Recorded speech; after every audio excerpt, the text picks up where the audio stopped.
Olá, bem-vindos, bem-vindas. Prazer estar aqui de novo. Vamos corrigir a prova de Direito Administrativo para o exame 35 da OAB. A prova foi ontem, domingo, dia 3 de julho. Hoje, dia 4 de julho. Estamos fazendo uma correção ponto a ponto, alternativa por alternativa, para vocês também poderem ver aquilo que erraram, entender por que erraram e, de repente, aprender. Para aqueles que vão ainda prestar o exame 36, tá bom? E seguintes também, claro, esse material serve de estudo para as turmas futuras, ok? Vamos lá? Administrativo também não vislumbro nenhuma possibilidade de recurso. A prova foi uma prova boa, nível médio, questões fáceis, questões médias e questões difíceis, né? São 6 questões de administrativo que a gente passa a corrigir a partir de agora. Bora então para a nossa correção. Vamos lá, questão 27, estamos na prova verde, né? Prova verde, questão 27. Ela diz assim: João é servidor público federal, ocupando o cargo efetivo de analista judiciário em determinado tribunal. A autoridade competente recebeu uma denúncia anônima. Esse ponto é importante, pessoal. Vejam, denúncia anônima, devidamente circunstanciada, narrando que João revelou o segredo do qual se apropriou em razão do cargo, consistente no conteúdo de uma interceptação telefônica determinada judicialmente e ainda mantida em sigilo a terceiro. O tribunal instaurou sindicância, a qual, após a obtenção dos elementos suficientes, resultou na instauração do processo administrativo disciplinar. Então, foi instaurado o PAD, iniciado por portaria devidamente motivada. O PAD atualmente está em fase de inquérito, no caso em tela, em razão de ter o PAD se iniciado por meio de notícia apócrifa, sem assinatura, eventual alegação de sua nulidade pela defesa técnica de João. Então a pergunta é a seguinte: pode ou não, é possível ou não, denúncia anônima para abertura de processo administrativo? Aqui não tem muito segredo, nos comentários eu peguei para vocês a súmula 611 do STJ. O que essa súmula adverte? Vejam, desde que devidamente motivada e com amparo em investigação ou sindicância, é permitida, vejam, é permitida a instauração de processo administrativo disciplinar com base em denúncia anônima. Então, é possível a instauração de PAD com base em denúncia anônima, em face do poder-dever de autotutela imposto à administração. Então é isso, é permitida a instauração de processo administrativo disciplinar com base em denúncia anônima, ou seja, esse processo não tem nulidade, não é nulo. Vamos então para as alternativas possíveis. Vamos lá.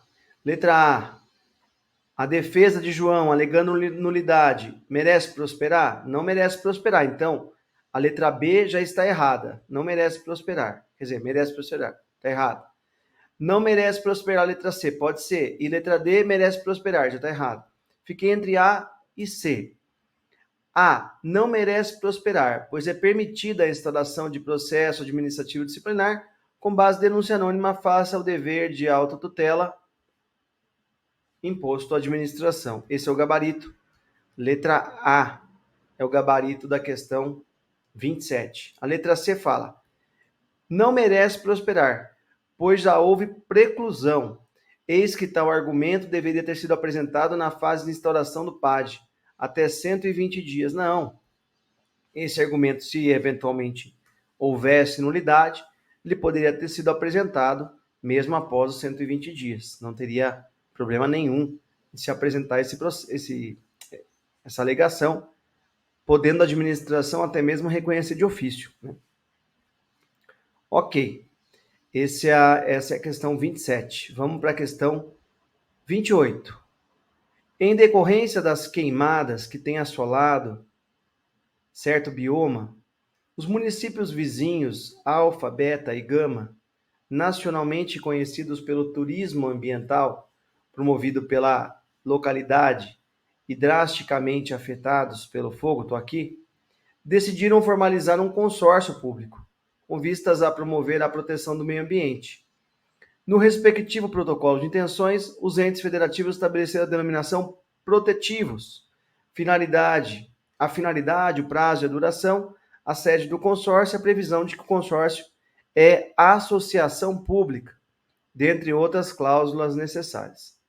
Diante da situação hipotética, em consonância com a legislação de regência, assinale a alternativa correta. Então, essa questão, pessoal, é uma questão sobre consórcios. Então, a gente falou disso em aula, falou disso na revisão online, falamos disso em todas as revisões que a gente fez. Então, em todo lugar você ouviu falar de consórcio público. O tema aqui é consórcio público. Eu vou grifar para vocês aqui, até para quem nunca ouviu falar, né? Esse é o tema da questão. Então, ele está pedindo a correta sobre o consórcio público. Vamos lá. Lembrando aqui nos comentários que o consórcio público, o conceito de consórcio público, é que ele é a reunião de entes federados, reunião de entes federativos.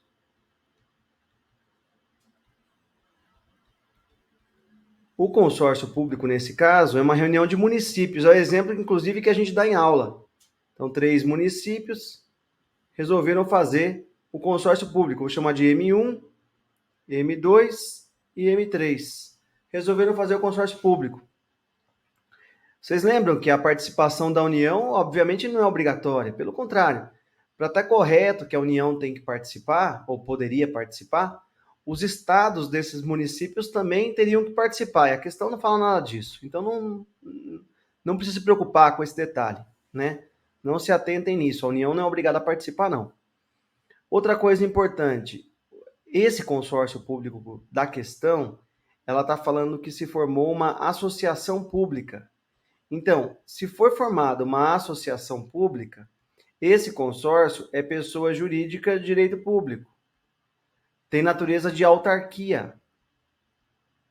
Tanto que a doutrina chamamos de autarquia interfederativa, uma autarquia formada entre os entes da federação. Então, esse consórcio, por ser pessoa de direito público, forma uma autarquia integrante de todos os municípios envolvidos nesse consórcio. Então, integrante do município 1, integrante do município 2 e também integrante do município 3. De todos. Ela é a autarquia dos 3 municípios aqui, tá?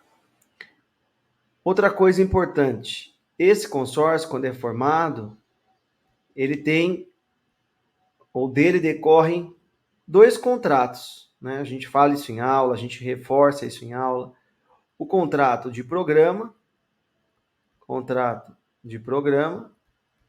que corresponde ao serviço que será associado, que no caso é a proteção ao meio ambiente, e o contrato de rateio.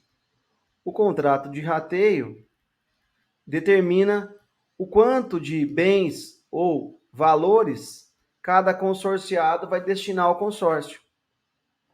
Então, pronto, com tudo isso que a gente aprende em aula, vocês estavam habilitados a responder a questão. Vamos lá. A associação pública Protetivos não poderá integrar a administração indireta dos municípios Alfa, Beta e Gama. Ela integrará. Por quê? Porque ela será uma autarquia dos 3. Então, não poderá estar errado. B. Os municípios Alfa, Beta e Gama somente entregarão recursos financeiros mediante o contrato de rateio. Tá certo. Por quê? Para entregar recursos ou bens, depende do contrato de rateio, que é o contrato que distribui valores. Então, B é o gabarito. C. Os municípios Alfa, Beta e Gama não podem formar consórcio sem a participação da União. Claro que poderiam. Inclusive, a União só poderia entrar se os estados tivessem. E a questão não fala nada. D. A edição de decreto por cada um dos municípios envolvidos é suficiente? Não.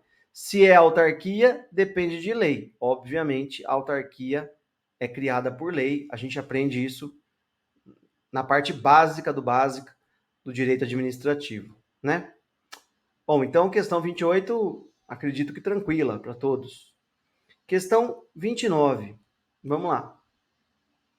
Questão 29. Em janeiro de 2022, João, na qualidade de secretário de Estado, de Educação, do município Alfa, de forma culposa, olha só, hein? Questão que a gente falou mais de 100 vezes, só para esse último curso.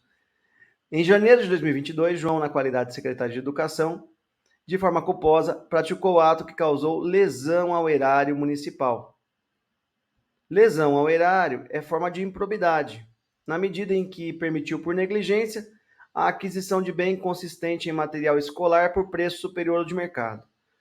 O Ministério Público ajuizou civil pública por improbidade, em face de João, imputando-lhe a prática de ato omisso e culposo, que ensejou o superfaturamento em prejuízo ao município, bem como requereu a condenação do secretário a todas as sanções da lei de improbidade. Após ser citado, João procurou você para, como advogado, defendê-lo, e aí, com base na lei 8429, com alterações da nova lei de improbidade, 14.230, você redigiu a contestação, alegando que atualmente, e aí que tá, aqui que está a questão, hein, a resposta, não existe mais na lei de improbidade o quê? Aqui, assim, é aquela questão que eu falei, essa não pode errar, essa questão é questão dada, e veio dada. Não existe mais o quê? Ato de improbidade, omissivo, omissivo ainda existe, então, não é essa. Culposo, culposo não existe mais. As improbidades agora são todas dolosas, então, culposo, pois que a nova legislação exige conduta dolosa para todos os tipos previstos na lei de improbidade e considera dolo a vontade livre e consciente de alcançar um resultado ilícito tipificado na lei, não bastando a voluntariedade do agente. Perfeito. Gabarito, letra B de bola, é o gabarito da questão sobre improbidade. A letra C fala, não existe mais ato que cause prejuízo ao erário, claro que existe, e não existe ato que seja dano ao erário, claro que existe. É a mesma coisa, inclusive. Ok? Ok, questão 30, vamos lá. Acho que estão indo bem, acho que foram bem nas questões aqui. A gente falou tudo isso em aula, comentamos com vocês, repetimos.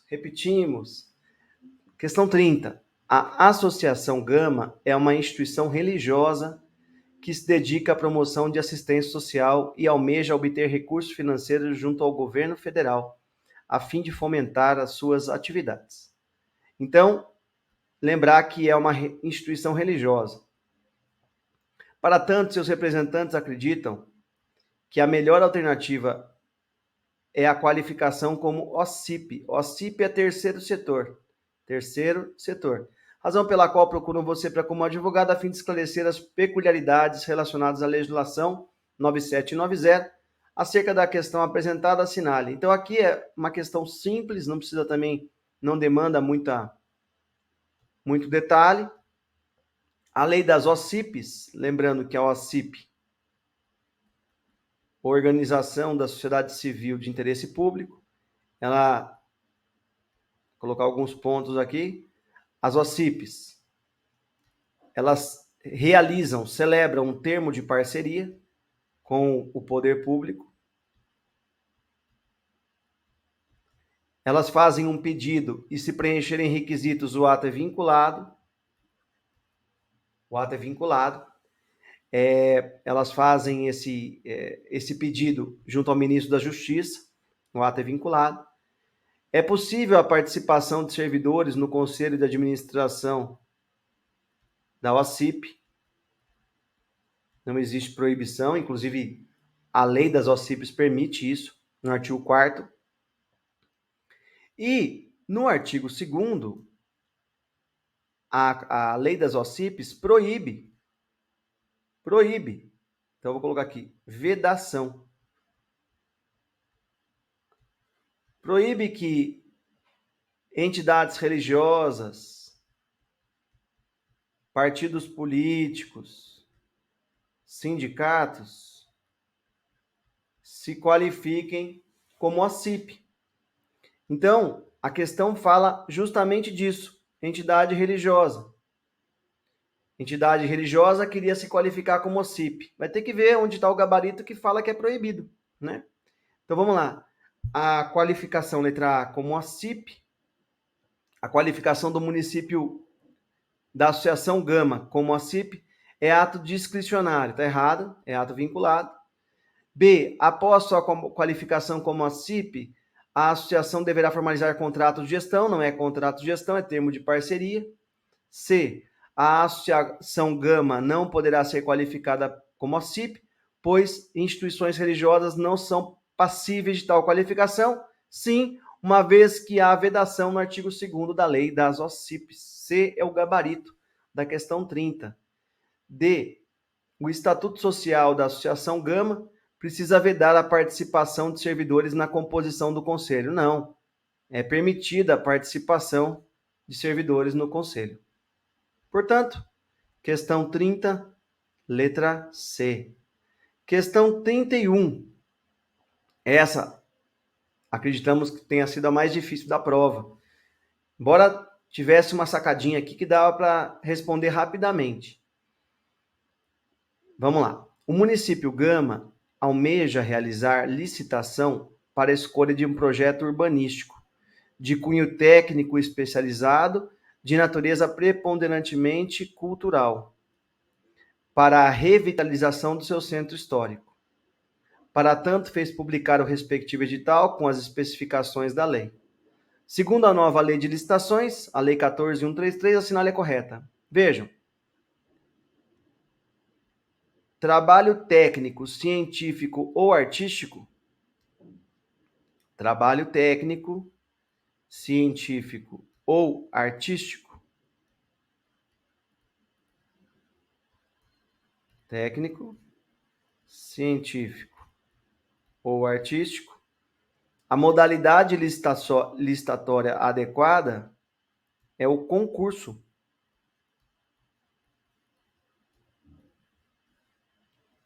Então, repetindo, trabalho técnico, científico, artístico, a modalidade licitatória adequada é o concurso. Então, aqui ele fala projeto urbanístico de cunho técnico. Então, ó, vejam, técnico, científico ou artístico. De natureza cultural, para a revitalização do centro histórico. Então, você já poderia concluir que era concurso. Só com isso já daria para responder a questão. Mas a questão foi literal no artigo 30 da Lei de Licitações, né? Então vamos tentar só pelo concurso, com o que a gente sabe, já responder. Letra A. O vencedor da licitação deverá ceder ao município os direitos patrimoniais relativos ao projeto e autorizar a sua execução conforme juízo de conveniência e oportunidade das autoridades competentes. Vamos supor que você não entendeu essa, a letra A, você não entendeu. A letra B, você vai, a elaboração do projeto técnico corresponde ao serviço comum, de modo que a modalidade é pregão. Pregão não é, porque você já sabe que é concurso. C, a modalidade é diálogo competitivo? Não, não é inovação tecnológica, é concurso. D, a licitação a ser realizada é concurso de provas e títulos? Não, não é concurso para escolher servidor, é concurso para escolher trabalho técnico, científico, artístico. Então veja, ainda que você não soubesse especificamente o artigo 30 da Lei de Licitações, lembrando que se tratava de concurso, você conseguiria, por exclusão, chegar no gabarito que é a letra A. Isso está de acordo com o artigo 30 da nova Lei de Licitações. Tá bom? Ok. Questão 32. Nossa última questão de administrativo da OAB. O Estado Alfa, com a finalidade, pretende firmar com a sociedade empresária ou consórcio privado, contrato de, praticamente matou a questão aqui, ó, concessão patrocinada de serviço público, para a manutenção de uma rodovia estadual precedida de obra sobre o regime da chamada parceria público-privada. Então, vejam, a questão dada também em bate-bola, 100 mil vezes na aula, é outra questão também muito cobrada e sempre que cai na prova da ordem, e a gente sempre fala e sempre cai de novo. O Estado Alfa iniciou os trâmites legais para a contratação e a sociedade empresária Delta está interessada em ser contratada. Visando calcular os riscos, em especial tirar dúvidas sobre o pedágio, é o exemplo de aula, inclusive, que será cobrado dos usuários e as providências que deve adotar previamente para ser contratada, a sociedade buscou orientação em escritório de advocacia especializado na matéria. Na qualidade de advogado, que compareceu à reunião para prestar esclarecimentos à empresa Delta, você informou ao sócio administrador, com base na Lei 1179, que é a lei da parceria público-privada, que a concessionária prestará o serviço cobrando. A pergunta é, da onde a concessionária tira o seu lucro? Vejam, é aquele famoso mnemônico nosso, né, de sempre. Vamos repetir aqui de novo a mesma ideia, que a gente está cansado de fazer. Cansado no bom sentido, né? A gente sempre faz com muito prazer esse gráfico, porque ele ajuda muito vocês, né? Concessão comum. Concessão patrocinada. Que é o exemplo do pedágio, é o exemplo da prova. E concessão administrativa. Concessão comum é só tarifa dos usuários, né? Concessão patrocinada, que é o exemplo da prova. Tarifa é assim que a concessionária vai receber a remuneração dela. E também parcela da administração pública. E se fosse administrativa, somente parcela da administração pública. Mas a questão está localizada aqui. Eu queria o gabarito, a prova queria o gabarito aqui. Então vamos buscar. Letra A. Cobrando de quem? Dos usuários. O usuário paga a tarifa, determinando o valor pago pela tarifa e percebendo uma remuneração adicional paga pelo poder público. E antes da celebração do contrato, deverá ser criada uma SPE, Sociedade de Propósito Específico. Perfeito. A letra A é o gabarito da questão 32. A letra B fala que do Estado Alfa, na qualidade de usuário. Não, aí seria a concessão administrativa, não é o caso.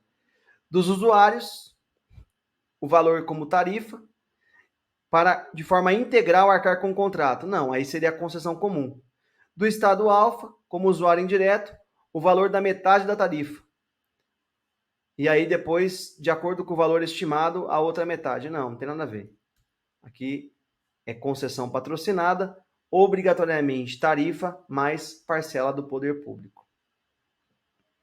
Então é isso, pessoal. Espero que vocês tenham entendido, espero que tenham compreendido a nossa correção de direito administrativo do 35º exame da OAB, que aconteceu ontem.